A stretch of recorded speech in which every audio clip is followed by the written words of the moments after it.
Hello, my most amazing artist. So today I'm going to show you how to do a Japanese Notan picture. So when we did these in class, we actually used bleeding tissue paper to dye the background of our paper. You could also just paint using watercolors. I just have a piece of construction paper that I'm going to use as my background. Because the most important thing about this project is the cutting part that you're going to do.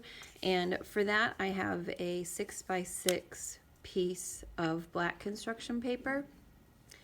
And it's very similar to when you make snowflakes, you know how you fold the paper and then you cut out the pieces, and when you open it up, you have all these cool shapes.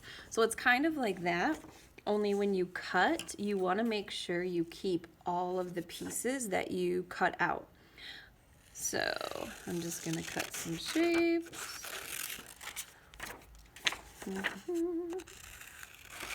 And you can make crazy shapes. You can make shapes you already know. It's totally up to you. And I'm going to do two sides of the paper. It looks better if you can do all four sides. This yellow paper that I'm using is kind of small, so either you would want to make sure your square paper that you're using is smaller or larger, because you want to make sure you can fit all your shapes on. So I have my shapes and I have my little pieces over here.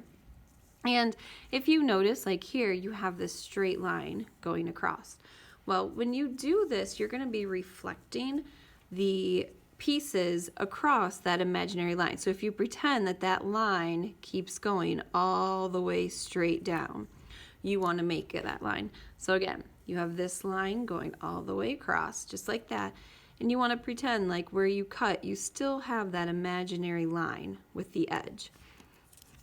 What I tell the kids to do is put it together like a puzzle. So the shape would go here. That's how it would fit before we cut it.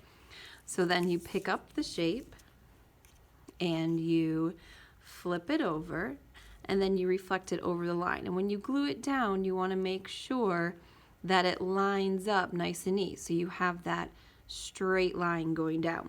So you don't want to glue it like that, because that's not creating that line. Let me grab some glue.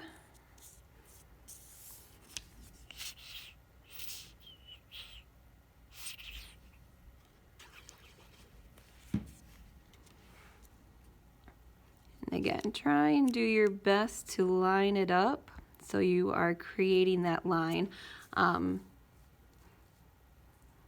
And probably want to glue the black part down too before you start getting crazy. Otherwise, you're going to have a hard time fitting everything together.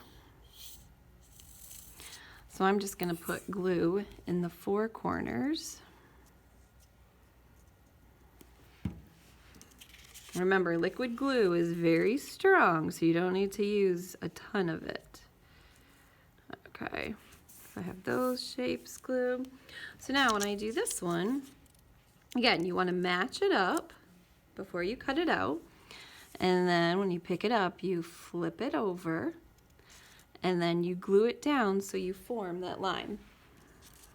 And you're welcome if you want to like try and cut out so it makes a face. You can do that. Some of the students had done that and it looked really cool.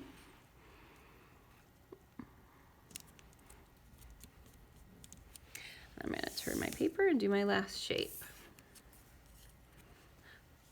So remember, fit it how it would go, and then you were flipping it and putting glue.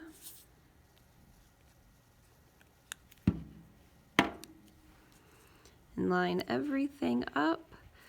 So again, you have that invisible line, so you kind of like keep continuing it. All right, so can't wait to see what you create. Bye.